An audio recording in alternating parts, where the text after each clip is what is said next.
So now I'm going to introduce Haruko. So Haruko is a representative of nonprofit organization Veggie Project Japan. She founded Veggie Project whilst she was at Kyoto University. Their work focuses on creating vegan choices in Japan by implementing veg option menus at university canteens, product development consultations, providing vegan certification, publishing veggie maps, and media advocacy. They also work along with national and local governments to share their expertise in vegan-related businesses. So without further ado, please welcome Haruko. 川野さん、お願いします。こんにちは。ベジプロジェクトの川野春子です。よろしくお願いいたします。早速、プレゼンを開始します。はい。見えていますでしょうか。声大丈夫ですか？なんかたまにこのパソコン聞こえにくいって言われるんですが、もし聞こえにくかったら止めてください。大丈夫です。はい。はい。では、私の方からは、私たちすごく小さな団体なんですが、どうやってビーガンのチョイスを日本で広げてるかっていうことをお話しさせていただきます。お願いします。はい。こういった進め方で進行していきます。まず、私の自己紹介いたします。私は大学生だった時に、いろいろ、皆さんと一緒だと思いますけど、動物のこととか地球環境のことを考えて、自分自身でベジタリアンになって、その後ビーガンになりました。で、私が在籍していた京都大学という大学は、日本でも結構大きな大学でいろんな人たちが通ってますし、あとやっぱりいろいろ考えた人たちがいるはずなのに、実はビーガンのオプションはありませんでした。これは2013年です。で、今も日本のほとんどの大学ではビーガンのオプション、ベジタリアンのオプションも基本的にはない状況です。で、私自身がそのベジタリアン、ビーガンになったのに、食べるものがない。で、まずは自分の大学から食べ物を変えていきたいと思って作ったのがベジプロジェクトの始まりです。で、2013年に立ち上げまして、その後、いろいろ大変だったんですが、一応1年ぐらいで、ビーガンのオプションが大学に入りました。で、その後、私は普通に会社員になって、細々とベジプロジェクトを続けていたんですが、やっぱりこのビーガンのムーブメントもっともっと大きくしていきたいと思って、NPO にすることにして、今 NPO ベジプロジェクトとして私はフルタイムで活動しています。で、ベジプロジェクトはどんな団体かというと、ベジタリアン、ビーガンの選択肢を増やしている NPO です。で、実はベジタリアンっていう言葉も一応使うようにしてます。それはなぜかというと、日本ではまだまだビーガンってなんだそれっていう方も多いですし、やっぱりビーガンちょっときつい、大変だと思われることがあるので、ちょっとソフトなイメージをつけるためにベジタリアンっていうことを言ってるんですが、実際やってることはビーガンの選択肢を増やしています。で、なぜやってるかなんですが、それは皆さんと多分一緒、動物とか地球環境とか、もっと優しい世の中になってほしいなという思いがあって続けています。で、ヴィーガンになってくださいという活動をしているわけではなくて、この選択肢を増やすというソフトなやり方をしているのも、そういったアプローチが効果的じゃないかなと考えているからです。で、ミッションとしては、私たちまだまだ小さな団体なので、いろんな団体さんとか、企業、最近は企業が多いです。企業さんとか、あと自治体さんとかとコラボレーションしながら、大きなムーブメントに見せていく。で、それで選択肢としてビーガンを増やすということを進めています。で、もともとはこの京都大学って言いましたけれども、この左側の写真がまさにそれです。大学の食堂、普通の学生さんとか先生が食べる食堂に、この真ん中の写真に写っているような普通のカレーだったり、あとちょっと待ってください。はい、唐揚げ、日本では唐揚げというものがすごく人気です。普通は鶏、チキンなんですが、これは大豆ミートの唐揚げを作ってます。あと、だしとかも、普通はかつおだしですけれども、それをビーガンのだしで作っている。こんなものを大学に導入したり、飲食店に提案をしたり、これは日本の居酒屋さんのお料理を提案したりしてます。あとはですね、このマーク、日本で一番使っていただいているビーガンの認証マークです。で、私たちはやっぱりビーガンってパッと見て分かるようにしたいっていう思いと、あとはビーガンじゃない人もなんとなくビーガンのものが増えていけば、なんか流行ってるんじゃないのって乗っかってきてくれる方もいるんじゃないかなと思って、そういう思いで最初作りました。で、今はこれがいろんな企業さんが欲しいって言ってくれて、カゴメさんとか、実は日本ですごく有名なんですね。これ、キッコーマンさんとか、そういったところまでこのマーク、ビーガンという商品設計にしてくれて、このマークを使ってくれるようになりました。はい。あとはマップ、ビーガンのお食事ができる飲食店をオンラインで日本全国を紹介しています。この URL じゃなくて QR コードから見ていただけます。あとはこの紙のマップも作っています。紙のマップは東京と京都で作ってるんですが、主要な観光案内所で配布していただいてます。あと、こちらはベジタイムという、ニュースを出すウェブサイトを運営しています。イベントをしたりとか、最近だとこういった感じで展示会の一つのブースに出展したりとか、あとはエリアとしてビーガンのエリアを作ったりすることもしています。こちらは海外の団体さんとのコラボレーションも続けていて、やっぱり日本はまだまだ他のそうですね、先進国に比べて全然進んでないところがあるので、皆さんの情報を交換していただきながら、そうですね、インプットしながら情報発信にもつなげています。こちらはポール・マッカートニーさんですよね。皆さんもご存知ですが、ベジタリアンのライフスタイルされてて、ミートフリーマンデーを発信している方ですが、この時実は私まだまだ NPO にもしてなかったんですが、その日本で若い人がベジ・ビーガンを広げようとしてるっていうのに多分共感してくれて、一緒にビデオを作ってくれました。なんかいろいろやってそうに見えるんですが、何をやりたいかというと、最初に言ったように、そのビーガンの選択肢を当たり前に広げていきたいという思いで活動しています。はい、ちょっと長くなりました。はい、次は日本の状況をご紹介します。で、少し今の話にも出てきましたけども、やっぱりまだまだ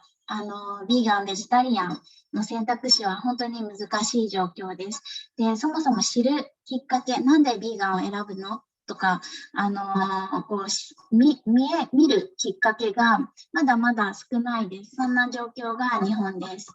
ただですね、この1、2年でだいぶ変わってきました。まず、東京オリンピックが一応ありました。で、それに向けて、その海外の方、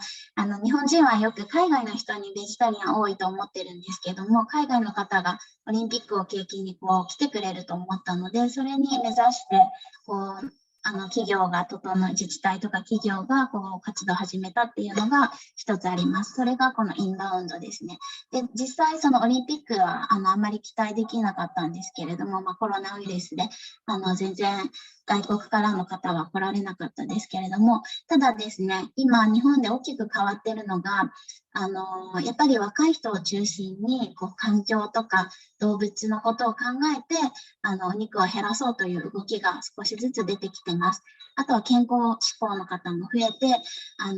そうですね、2019年からですが、本当に大きく変わったなっていうのは、この本当1、2年、2020年ぐらいから変わってきたかなというところです。で、学生とか若者、女性を中心に関心を持っている人が増えているように感じます。で、あと企業さん、飲食店も取り組みを始めて、自治体も政府も少しずつ動いてきているというのが今の日本の状況です。はい。そうですね。例えば、先ほども紹介したように、カゴメさんとか、キッコーマン、カウンロさんとか、このニップンさんとかも、本当に日本人ならまあ知ってるという、大きな会社さんが、こういったビーガンの商品を出してくれる。あるいは、カウンロさんの場合は、そもそもビーガンの商品だったんですが、それをビーガンと今まで、まあ、誰も思ってもないというか、考えてもなかったところを、きちんとビーガンの商品だよと言って、PR してくれるようになりました。あと、このスーパーとかでも大豆ミートの棚ができるぐらいになってます。まあ、キャンペーンの時もあって、いつもあるわけではないんですが、少しずつこういった取り組みを増やしているスーパーも出てきてます。で、この辺はですね、右側はチェーン店が動き出しました。チェーン店だとやっぱり全国でビーガンの商品、これはまあ 100% ビーガンじゃないものもあります。パンの部分に乳製品とかが入っている部分もあるんですが、まあ、本当だったらお肉だった部分を大豆ミートに置き換えるみたいな動きが少しずつ始まってきています。はい。で、復活しつつあるものの、やっぱり実際のところはこれからっていうところです。で、まあ、実情としては対応できてない飲食店が大半です。で、大学の食堂にもベジメニューがないことが当たり前です。もう本当に、そうですね、10個、20個もないぐらいじゃないかなっていうレベルで、本当にビーガンメニュー、ベジタリアンメニューは珍しいです。はい。で、ビーガンの商品をスーパーで見つけることができればラッキーって書いてるんですが、本当にそんなにありふれてる、お豆腐とか野菜はあるんですが、そのビーガンのお肉とか、お肉、お魚に変わるようなものっていうのはまだまだ少ない状況です。で、理解されていないことが多かったり、間違った表示がされていたり、認識がプラントベーストって書いていて、チキンエキスが入っているとか、そういうこともよくあります。で、やっぱりビーガンに関してちょっと偏見の目で見られることもあるかなというところです。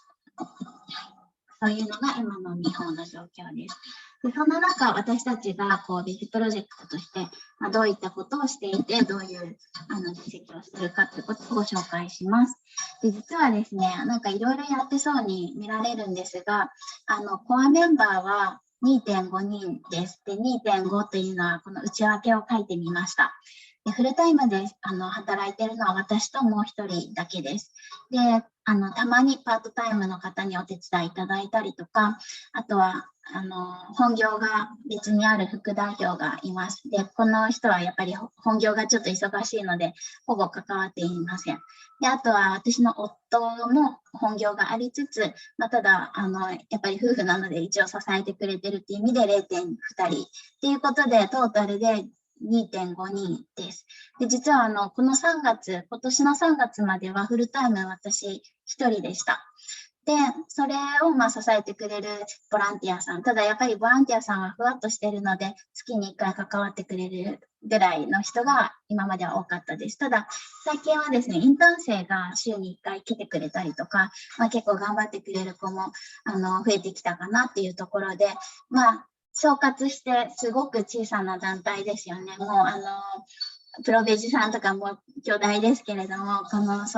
ところに比べると本当にこんなに小さな団体で実は今言ったようなことをしています。はい。で、何をしているかというと、ちょっともっと具体的に言うと、こういった私たちのこのマークは、マークを上げるだけじゃなくて、渡すまでのビーガンとはこういうものだよとか、ここ注意してくださいねとか、こういった原料をこれに変えてくださいみたいな、そういったコンサルティングみたいなこともしてます。で、このマークはこの台東区役所ですね。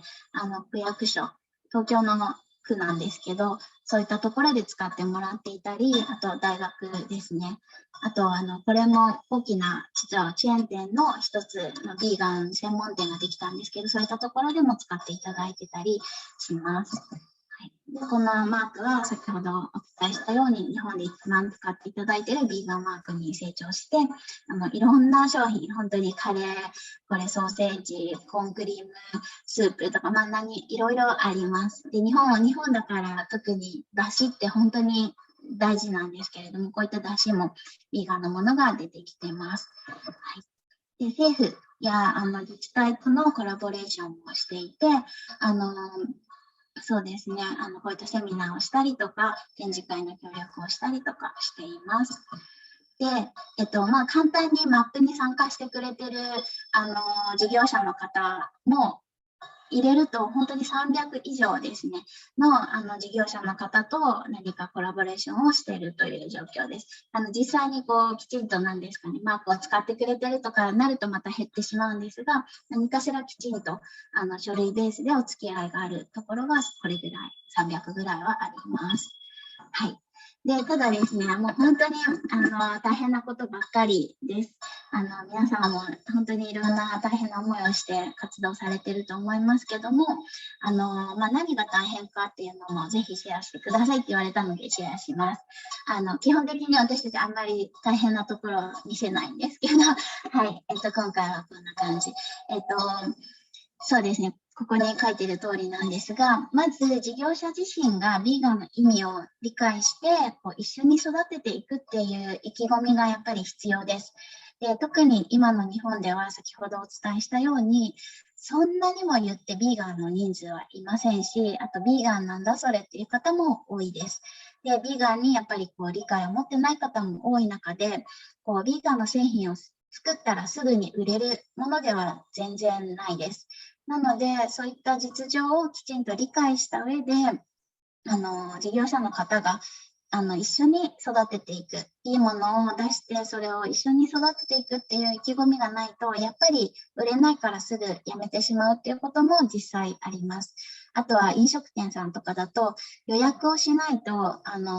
やりませんよ。せっかくいいメニューができてるのに予約ベースだとなかなか予約する側も大変で予約遠のいてしまうっていうことが起こっちゃってるっていうところですね。これは非常にもどかしいです。で、あと2つ目は代替できない原料ややっぱり第二原料以下、第二原料って何かというと表示されているものが複合原料だった場合にその分解した原料ですよね。その辺も含めて動物を使ってないっていうことがやっぱり大事だと思います。例えばですね、ソース。ヴィーガンのハンバーグという製品があった場合に、ヴィーガンのハンバーグのそこの使われているソースもやっぱりヴィーガンの人は動物に由来してないことを求めると思うんですが、やっぱりその辺が開示してくれないケースとかもあって原料の調達が難しいっていう時もあります。で、最近だとビタミン D の D がなんか羊からできることがほとんどなんですけども、それを変えるものがないから理想としていた商品ができないとか、そういったところもあったりしました。なのでもっと代替できる原料が増えるといいんじゃないかなとも思いつつも、今のところ代替できるもので商品設計をしてもらっているっていうところですね。はい、で3つ目としてはヴィーガンの人自身の行動がちょっと企業の取り組みを躊躇させていることも実際にあります。で、これはそうですねヴィーガンって本当に素晴らしいと思います。私もだからこそこの活動してるんですが、ただやっぱりそれだけが正義ではないっていうところですよね。私たち自身ももともとはお肉お魚食べてた人が多分多いと思います。なのでただちょっと普通の他の人たちよりも先に、動物の実情とかを知ってヴィーガンになったっていうそういうことなので、なんていうか責め立てたりとか、ちょっと何かあった時にコミュニケーションの仕方が悪いっていうことが100人のうち1人あってもそれがやっぱり目立ってしまうので、それで企業さんとか自治体の方はちょっとヴィーガンに対して変なイメージを持たれている時があるので、だからこそ私たちはソフトなやり方でアプローチするのが大事なんじゃないかなと思ってます。はい。で、日本においての課題を紹介します。これは私たちが考える課題ですけれども、本当にまだまだ小さいです。これはそうですね、私も前コロナウイルスが発生する前は旅行も行ってましたけども、やっぱり海外に行くと結構ビーガン、あるいはビーガン、そうですね、加工除剤とかも置いといて、原材料としてどうぞ使ってないよっていうこと、商品を見つけるのは結構簡単だなと思った記憶があります。で、それに比べると日本は本当に大変です。で、そんな中でもやっぱり今注目は集まっています。で、そこでですね、やっぱりビーガンってみんなで広げていくもののはずですよね。平和な活動なはずなんですが、やっぱりこう自分自身の価値観だけが正義だと思い込んでしまっている人もいるのが一つ課題に挙げられるんじゃないでしょうか。ビーガンにもいろんなレベルがありますよね。例えば先ほど申したような加工除剤をどこまで気をつけるかとか、加工除剤って知れば知るほどそうですね、企画書にも上がってこないような加工除剤ってあったりします。加工除剤ってそもそも何かというと、原材料とは言われてないんですが、その加工の過程で使われるものですね。でよく有名なのは砂糖の骨があります。で、砂糖の骨は最近は結構砂糖メーカーさんもよく分かっているので、問い合わせしたらすぐはい、これは砂糖に骨使ってますよとか使ってませんよって言ってくれるケースが多いですけれども、意図しないところに使われている時があります。で、そこをどこだけどれほど線引きをどこに線引きをしていくのかとかですね、あとパームオイルとかももちろんオランダが死んでるとか本当に大変な問題たくさんありますが、そこを求めていくのかとか、もうそういうとやっぱアボカドとかも果てしなくいろんなものが動物の犠牲を生んでるところでどこに線引きをするのかって非常に大きな問題だとは思いますが、それ人によってやっぱり違いますよね。アボカドは OK と思ってる人もいれば、パームはダメだって思ってる人とか、いろいろいる中で、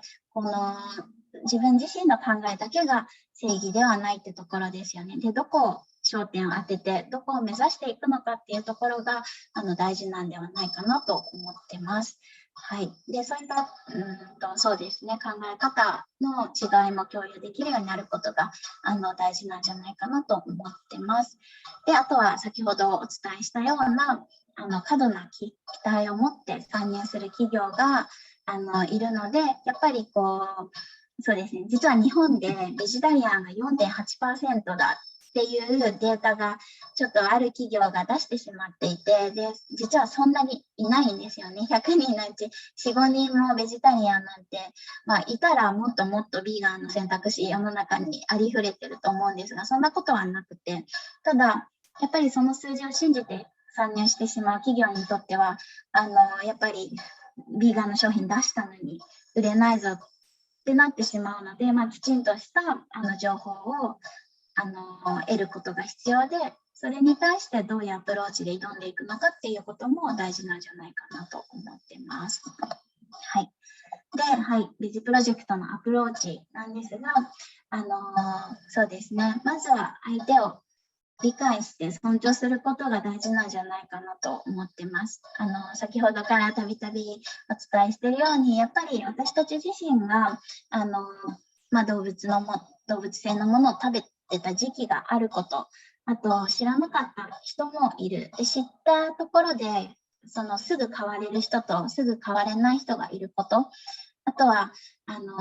そのビーガンじゃない方がビーガンの製品を作ることに反発をするビーガンっていると思うんですが、それはちょっとナンセンスだと思ってます。っていうのも、そんな人に期待をしすぎても、何も変わらないと思います。なので、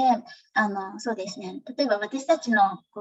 コラボレーションしている企業さんいろんなビーガンの製品を出してくれてますけれども、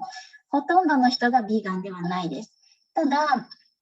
取り組みをする中で理解を深めてくれるケースが非常に多いです。で、最近はお肉減らしてるんだよって言ってくるおじさんとかもいたりとかですね、最初はお金のことしか考えてなくて、インバウンドで売れるんじゃないかってだけ考えてたけど、もう今は地球環境のこと考えてるんだよって言ってくるおじさんがいたりとかですね、もうやっぱり取り組みをして仲良くなることで歩み寄ってくれるっていうことがあるんじゃないかなと思ってます。なので相手の立場に立ちつつ、そうですね、企業の方とかだとよくやっぱりその人がいいと思ったものでも上の人たちを説得してプロジェクト組んでいくことがほとんどなので、その人の立場、その人がどう説得するとその企業が動いてくれるのかっていうところまで考えながらそうですね、情報提供をしたりサポートすることが大事なんじゃないかなと思ってます。そうですね。で、そういったことをしていると、見方とかも増えていくんじゃないかなと思ってます。で、もう一つのアプローチの2つ目は、選択肢作りに徹するっていうところをしてます。私個人はやっぱりもう動物のためにっていうところは本当にあります。ただ、それをあまりに出しすぎると逆効果っていうこともよく分かりました。これは本当に場所とかそういうシチュエーションによってだいぶ違うと思いますけれども、今の日本においては動物がっていうと逆に惹かれてしまうケースが多いので、そうではなくてもっと俯瞰して物事を見てますよっていう姿勢を大事にしてます。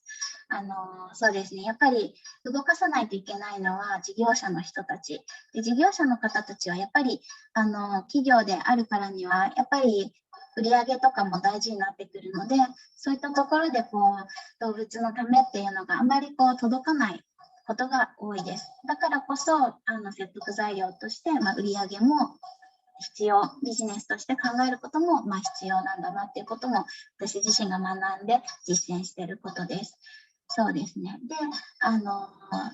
その選択肢作りっていうことをある意味ソフトな言い方でアプローチをすることで結果的にビーガンの選択肢が増えるっていうことになりまして、市場にビーガンの商品を見かける機会も増えて、それが動物の犠牲を小さくするっていうことにつながってるっていうふうに考えてます。はい。で、3つ目は、現状の商品のメニューをビーガン化するってことですね。よくビーガンのレシピを開発してくださいとか、そういうことを一緒にやりましょうみたいに言ってくる方もいます。で、それはそれでいいんですが、すでに事業者の方が持たれているもの、商品とかメニューの一部をビーガン化するっていうことが非常に効率的にできる、お互いに負担なくできるんじゃないかなと思います。なのでこれエリさんにおっしゃっていただいたんですが、私たちの食事って提案している食事って本当に食堂の普通の食べ物、そのきらびやかなレシピ、キラキラしてるそのおしゃれなレシピメニューだけではなくて、そういうお店にはそういったメニューでいいと思うんですが、普通の居酒屋さんなら居酒屋さんらしいメニューですね。それをビーガンとして売り出すっていうことをお手伝いしてます。はい。で、次、活動のキーポイントとしてちょっとお伝えしたいんですが、ぜひベジプロジェクトの活動を紹介させていただいた後で皆さんがどういった活動をしているかとか、どういう状況の上でどういうアプローチ、そして大事にしていることとかをぜひディスカッションしていただいてその後私たちも報告させてほしいと思います。前半自己紹介で結構時間取っちゃったんですけど、後半5分くらいはお話しさせていただいて、やっぱり川野さんがレクチャーしてくださったように、日本ではまだまだそのビーガンに対する理解も全くほとんど深まってない状況で、認知もすごい薄い中で、それぞれできる方法でできる活動をしていくっていう形だったんですけど、そうですね、路上活動っていうか、路上で、動画、動物に関する情報の動画を流したりだとか、そういう活動をしていた後に、ある団体に入って、その中での活動のレベルを上げるために、いろんな知識を入れて、その一番ビーガンを広めるためにだったりとか、動物の状況を改善するために、一番効果が高いところを突き詰めて考えてやっているっていう方だったりとか、あとビーガンになりたいって思っていたとしてもすごくハードルが高いっていう部分もあって、で、そういう人たちのサポートを積極的にしようとしているっていう方もいらっしゃいました。はい、そんなところですかね。ありがとうございます。高見さん、シェアしていただいて。川野さん、何かありますか？思うところ。はい、私も日本なので、はい、そうですよね、大変ですよね。で、大変な中で、多分今本当にビーガンに関していろんな動きがどんどん出てきているところだと思うので、そうですよね、それぞれ効果的だと思う方法で、このムーブメントを大きくしていけたらいいんじゃないかなと思います。ありがとうございます、高見さん。ありがとうございました。ありがとうございます。Okay, so let's move on to the next room. Next up is Indonesia, Vietnam, Philippine team. So whoever was nominated as a spokesperson for that team, please raise your hand using the reaction feature. Oh, thank you. Dolly, is that how we pronounce your name? Can we make Dolly a co-host? And can you unmute yourself, Dolly? I have unmuted myself. Yeah. Great, thank you. Okay, would you like to share what you've discussed? Yeah, I'd like to share the discussion. Before that, hello everyone. My name is Dolly Rizky. You can call me Dolly. I'm from Indonesia and my pronouns are he, him. Okay, I would like to share what I've got from the discussion from the breakout room. First about share my current activism situations in my area. Sorry, in Indonesia. To be honest, veganism is not really popular in Indonesia. It's not really a thing here. I started to become interested about veganism since last year in 2020 during the lockdown. So we have this project, and I'm a member of English Club in my campus. So we have this project called Open Discussion that was held once every 2 weeks. And my project leader tell me that why don't we talk about veganism at a time? And at the time, I was really, I don't really know what veganism is at the time last year. So I thought it was about food. So I thought, okay, why don't we just talk about veganism, right? So I made a presentation. I was the one who leads the discussion, the online discussion. We talk about veganism to a lot of people, but I talk about it in a way of health and just food variation. I don't really talk about animals or environment or whatnot. I talk about it in the name of health and food variation. So I became interested to become vegan last year, but it only lasted 1 month because it was freaking hard to become vegan in Indonesia. Almost every product has animal products in it, right? So that's the time where I started to become being interested about animal rights. And then I stumbled upon this documentaries called Earthlings. And I just realized how messed up the industry is. So I started to become vegetarian last year, and I promote vegetarianism to a lot of people. But at the time, I thought I was doing the right thing, vegetarianism, not only realizing that, well, the egg and milk industry is just worse. If not, it's worse than the meat industry, right? So a few months ago, I stumbled upon these documentaries called Watch Dominion Movement, watchdominion.com. And I watched the documentaries and I said, okay, there's no excuse anymore. I need to be vegan. I needed to go vegan. I wanted to save the animals. It's giving up all of my meals and giving up all of my favorite meals. Cheese, I love cheese and I love beef, chicken, whatever, I love it. If giving up all my favorite meals is what it takes to do for me to save the animals, to defend the animals, I'm willing to do that. I'm 100% willing to do that. So I thought this is the right thing, and the second question is about my approach to people. I promote veganism in all of my activities, on my social media, on my class. There's this class called Technopreneurship in my campus it's about entrepreneurship, where my topic was manufacturing vegan meat from unripe jackfruit. I promote veganism in class. I talk about the animals a little bit, and also I am now following a essay writing competitions about sustainable development goals. And I, again, promote veganism there and how veganism can help us to save the planet. There's about like the environmental effects, the greenhouse gas emissions and all that stuff. And I'm really passionate to promote this in every way. I also have like a WhatsApp group in which I talk to people. I went on Omegle. I go to Omegle once in a while when I get bored, and I talk to a lot of random strangers on Omegle. And I always talk about veganism to them, and we keep in touch on Snapchat or WhatsApp, in which if they have any questions about veganism, I'm willing to answer that questions. And yeah, I talk about veganism online, in class, with stranger online, and every situation that I can talk about veganism, I will always promote it. I know veganism is really rare in Indonesia because of religion.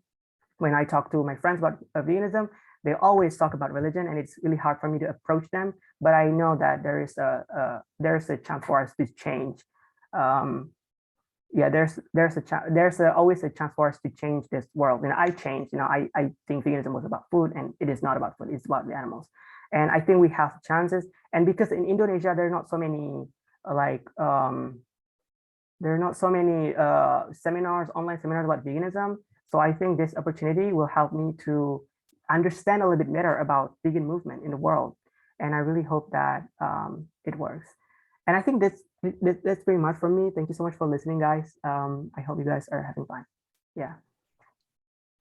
Thank you so much, Dolly, for sharing that. You've been doing an amazing job in activism in such a short amount of time. You said you've been interested in since the start of the pandemic. So I'm so impressed with all the things you've already done, and I can't wait for the things that you're gonna do in the future. And you mentioned religion as well. And as you probably know through AAA, one of the things that we're really interested in is to find a culturally appropriate and relevant approaches to spread animal justice and grow our movement in each country or region. So if you're interested, please come back to our academy or talks, and we can definitely learn from each other how we approach different religions and languages and so on. Thank you so much for sharing that. Haruko-san, 何かありましたか? Thank you very much for sharing your activities, and it's very inspiring, and you're very passionate, and I believe that you really inspire people around you, and the people will also inspire to the other peoples, and then this is a movement, and you're really doing great work. Thank you. All right, thank you so much, guys. Thank you, Dolly and Haruko. Okay, so let's move on to our last team. So I guess that was the multi-country group from everywhere in the world. Could you put your hands up if you're a representative from that group? Was it Anami or Joaquin? Yeah, Anami. we didn't choose a. we were talking.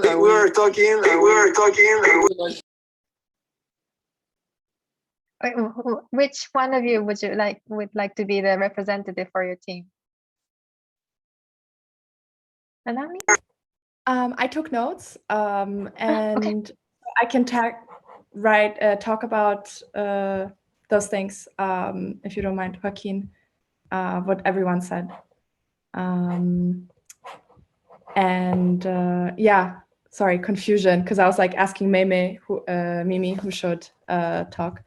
But maybe you can talk about your perspective often. And so it's very accepted by restaurants, but Marissa feels conflicted about it because a lot of those non-vegan restaurants make money off of the vegan week, even though the values are not aligned, and they kind of make it into a diet versus an animal justice thing. There are also people generally are more against factory farming. So this is quite popular to be against factory farming, but people would still push for responsible or ethical meat, which is still hard because animals will still suffer in animal agriculture. And so Marissa mentioned that they prefer if animal agriculture would be unpopular in general, not only factory farming. I agree with what Marissa said, that in the US, there's the understanding about the factory farming, but animals still do get exploited. I had a similar experience. I was sharing my perspective as somebody who lived in the USA in New York and was active there a lot, so also in the east of the US. And so there, the animal justice movement I felt was very focused on the majority of people who are mostly white and have one specific kind of culture and religion, and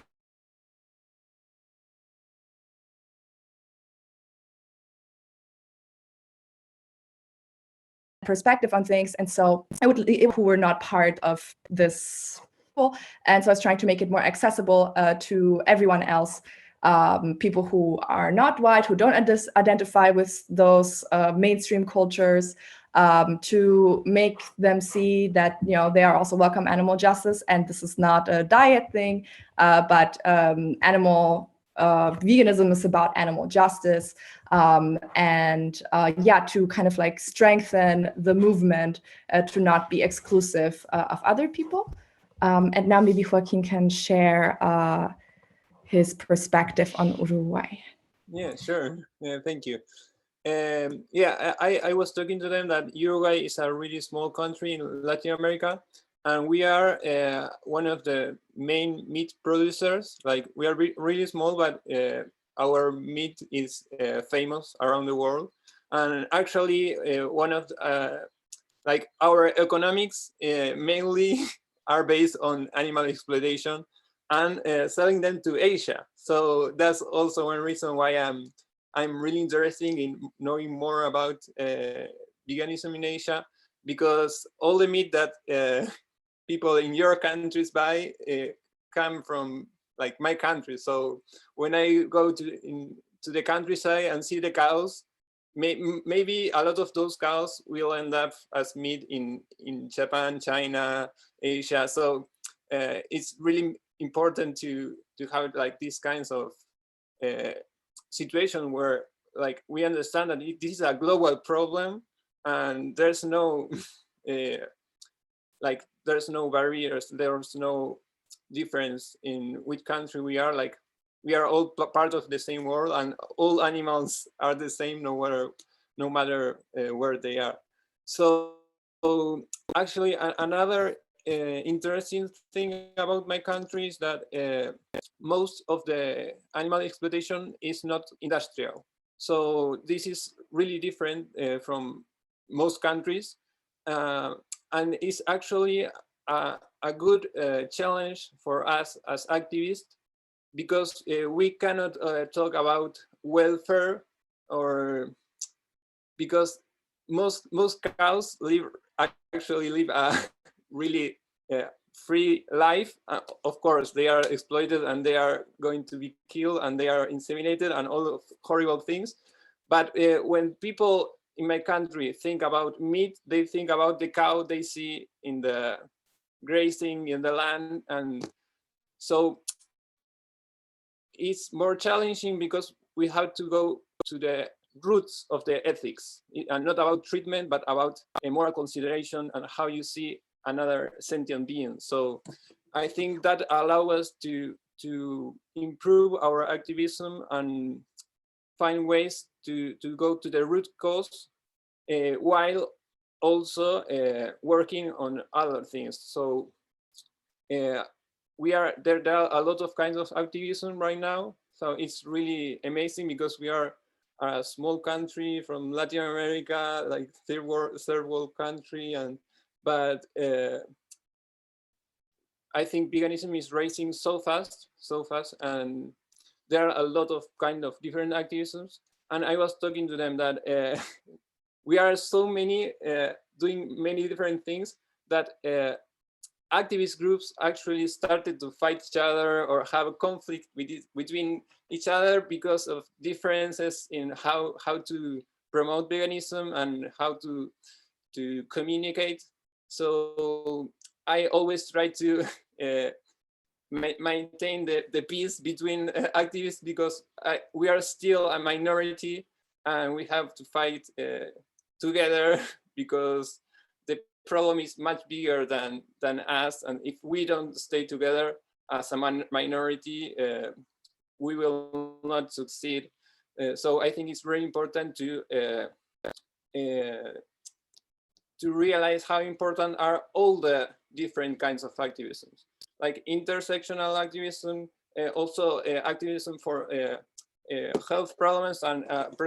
production systems, so how to provide food for all people, and also abolitionism, and also welfare. Like, I think if we have a diverse group of activisms, we will reach our goal sooner. But it's important to not try to find one only way to do activism, because there's no one perfect way to do it. Like, if there was a solution, a perfect solution to do activism, that would be great, but we don't have a perfect kind of activism. So I think it's good to everybody can work in their own activism and in the activism that they feel better, and they feel they can do more with their own experiences and capabilities. And yeah, so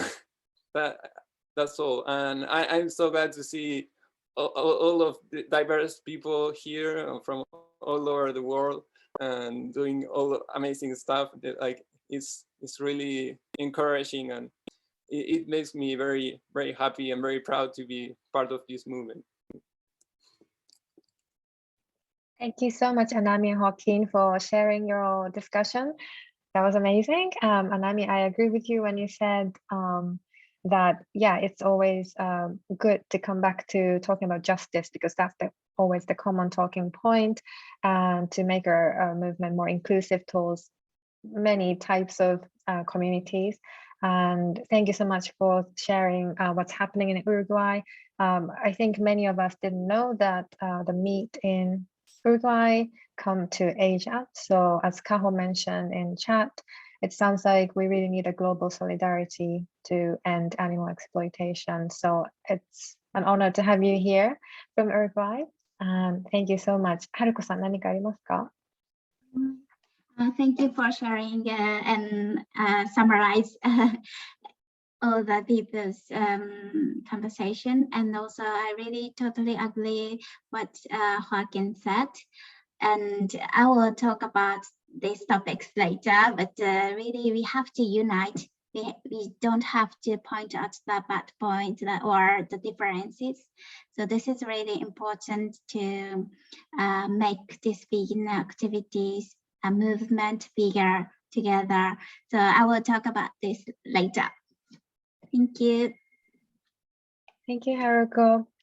I think that was all the rooms. Okay, thank you so much for everyone for sharing this. So, Haruko-san,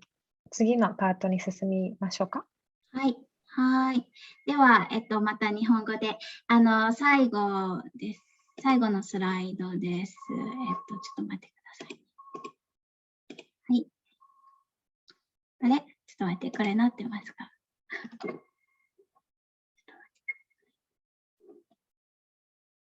あれ、これシェアされてますか？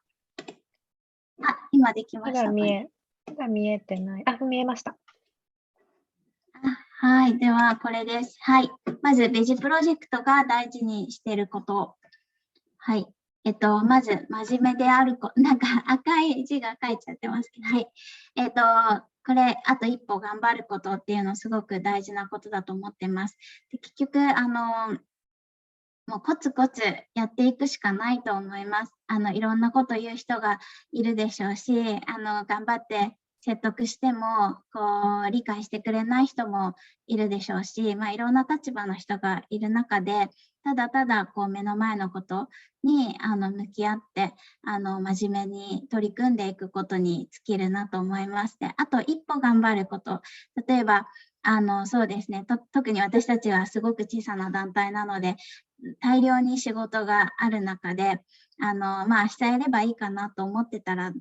全然こなせてないので、あと一歩頑張って、少しずつ活動の幅を広げていくっていうことがすごく大事だと思って、真面目にコツコツ一歩ずつ進んでいってるところです。はい、でもう一つが先ほども紹介しましたけど、相手に寄り添うこと、立場を尊重することっていうことがすごく大事だと思ってます。でこれはさっきの話にもなりますけど、その事業者、私たちは対事業者が多いので、事業者の方の立場に立ってお話し進めていくこと、あとはそうですね、同じような考え方を、そのビーガンを広めたいと思っている方たち、先ほどホアキンさんが言ってましたけど、その中でやっぱり争っていたら仕方ないですよね。このまだまだ小さな動きの中でいろんな動きがあって本当にいいと思ってます。で、そのいろんな動きの中である人は例えば映像を見て変われる人もいる。で、ある人はもっと論理的に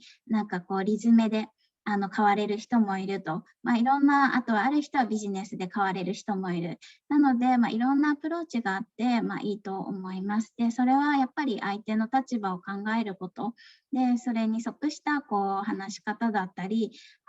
することが大事なんじゃないかなと思います。はい。で、一番最後、やっぱり、もう結局ここに尽きると思いますけど、大事なことはやっぱり動物のため、動物、あと環境もそうですよね、地球環境、動物のためにやってるっていうすごく大事なことを忘れないことが一番大事じゃないかなと思います。やっぱりこの団体のやり方が悪いとかやっぱりそういうことを言ってくる方はいますけど、それってとっても見失ってると思います。大事なこと。自分のためにやってるものではなくて、動物のためにやってるので、どんなやり方があってもいいわけですよね。それこそ人を否定するやり方は良くないと思いますけれども、いろんなやり方を尊重しながら、大きなところを見失わないっていうところに尽きるんじゃないかなと思います。なので、はい、日本でも本当に自分たちだけが正しいって言ってしまっている団体もいます。でもそんなこと言っても仕方ないのであんまり私たちは気にせず進んでますけどもそうですね、一番大事なこと、動物のためにやってるっていうことをいつも忘れないで真面目に取り組むことが大事だと思います。はい、でこれで私のプレゼンは終わりです。はい、ぜひ SNS シェアつながってください。よろしくお願いします。はい、ありがとうございました。Thank you very much for listening to my presentation. Thank you. Thank you so much, Haruko. So she just still has the slide on how you can get in touch with them. So tech team, maybe if you could also put Haruko-san, actually, if you want to paste your contact details or website details in chat, please feel free to do that. ベジプロジェクトのページ、もしチャットに入れたかったら、ぜひ今ペーストしてください。Okay, so we can now move on to Q&A session. We've got a few questions in chat, and if you still want to ask Haruko some questions, please keep them coming in chat, and we'll try to answer as many as we can. So I'll be saying the questions in Japanese. 最初はコメントなんですけれども、はるこさんへのコメントですね。オーストラリアの方だけど、日本語でコメントしてくださいました。オーストラリアも遅くなってきたから休む時間です。はるこさんは本当に素晴らしいです。遠くから時々ベジプロジェクトを助けます。おやすみなさいということです。とても嬉しいです。ありがとうございます。おやすみなさい。いい夢を見てください。じゃあ次の質問、最初の質問に移ります。インドネシアのさっきのドリーさんですね、からの質問なんですけれども、先ほど、はるこさんのプレゼンテーションの間に、時々ヴィー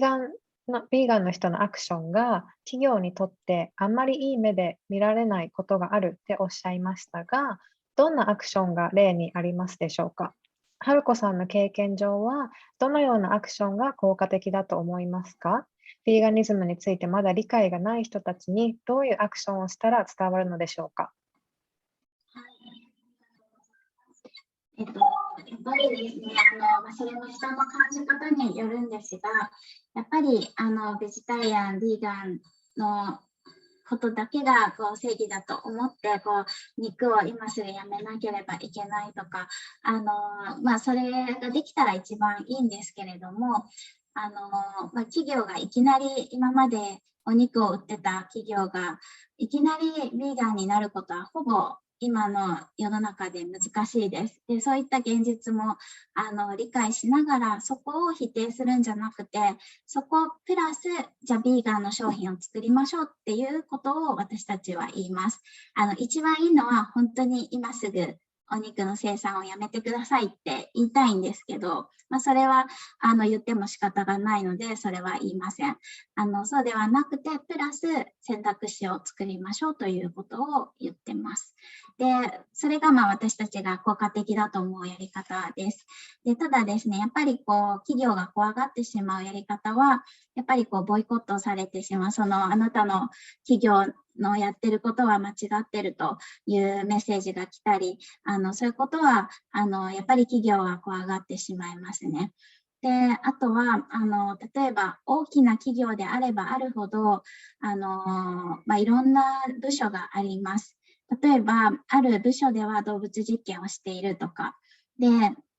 人によってはその動物実験をしている企業が出すものはビーガンではないという意見も非常に多いんですね。で、ただそれはやっぱりいきなり変わることはやっぱり難しいので、もちろん私たちは動物実験は良くないことだと本当に悲しいことだと言い続けるんですけれども、ただそこに焦点を当ててたらやっぱりなんていうか前に進まないので、それは伝えます。本当に悲しいことですよと担当者の人にそうですね、もう映像を見てほしいし、写真で簡単に見せられる時とかは見てもらったりするんですけど、それはそれで、ただいろんな部署がある中で、あなたの部署はじゃあビーガンのことしましょう。で、ビーガンのものするんだったら、その部署では動物実験をしないでくださいっていう話し合いをするようにしてます。なので、すべてを0と100と考えないようにしているところですかね。それがポイントだと思ってます。はい、ありがとうございます。ありがとうございます、春子さん。次の質問なんですけれども、先ほどプレゼンテーションの時に、ベジプロジェクトさんは政府や自治体とコラボレーションすることがあるとおっしゃっていましたが、彼らの反応はどんな感じでしょうか？ビーガンオプションを増やすことについて結構オープンな態度ですか？それとも難しいことはありましたか？そうですね、難しいことの方が多いです。もちろんそうなんですけど、ただやっぱりインバウンド、海外の方をもっともっと日本に入れていかなければいけないっていうことは皆さん考えてます。で、日本も人口が減っていくわけなので、観光需要とか海外のベジタリアン、ビーガンの人が来てきちんと消費をしてくれるっていうところに期待をしています。で、そういったところをやっぱり使っていって、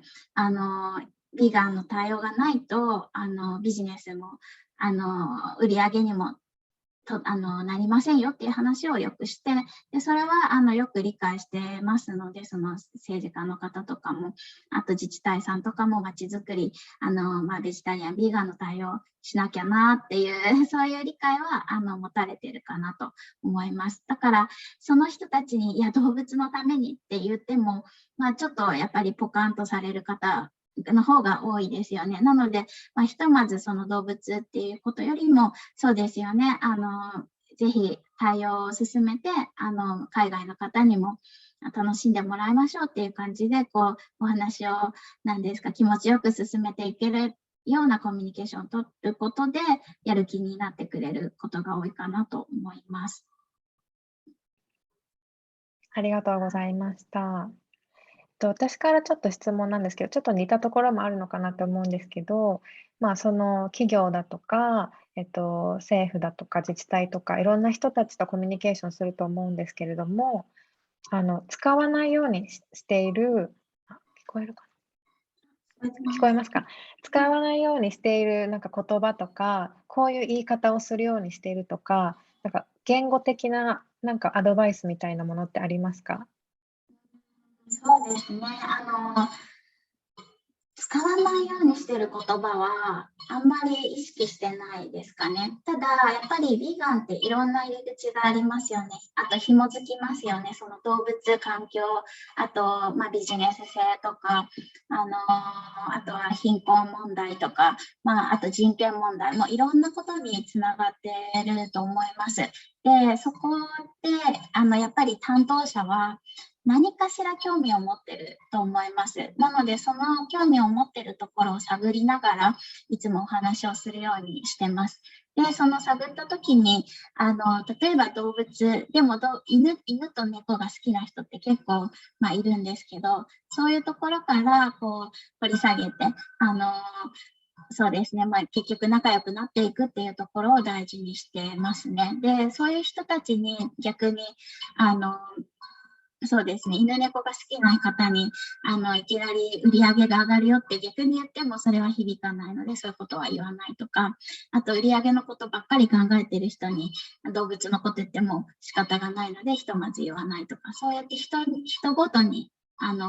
私も話す内容を変えてるところはあります。ありがとうございます、はるこさん。次、これは質問じゃなくてコメントだと思うんですけれども、先ほど大企業の方に今すぐに肉を売らないようにしてほしいっていうのは難しいっておっしゃっていましたけれども、アメリカのアナミさんからのコメントなんですけれども、例えばドイツでは大企業で肉製品を売っている企業があるけれども、その企業が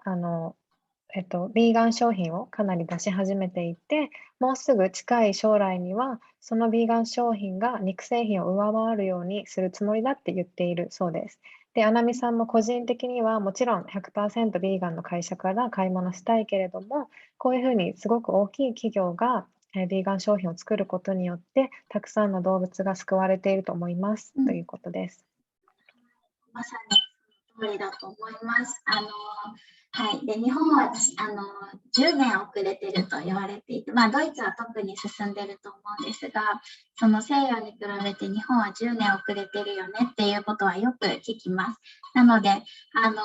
その10年はもっともっとこう私たちは短くしていきたいんですけれども、ギャップといいますかね。で、もう少ししたらやっぱりこういきなり企業がガラッと変わることもあり得ると思います。なので、やっぱりその時代とかそういう状況とかに応じて対応の仕方、あと話し方も変わっていくんだと思いますけど、そうですね、2つのポイントがあったと思います。いきなり変わる環境が整っている国ではぜひ変わってほしいです。いきなりビーガンになってほしい。でも例えば日本、私たちの国ではまだまだそういう状況ではないので、そういうことを少しでも取り組む企業を支援していきたいと思いますし、アナミさんがおっしゃったように、そうですね、動物のものを使っている企業からも買うことでそういう需要があることを示しながら、そのビーガンの需要をこうきちんと実際に示していくということをしていきたいなと思います。ありがとうございます。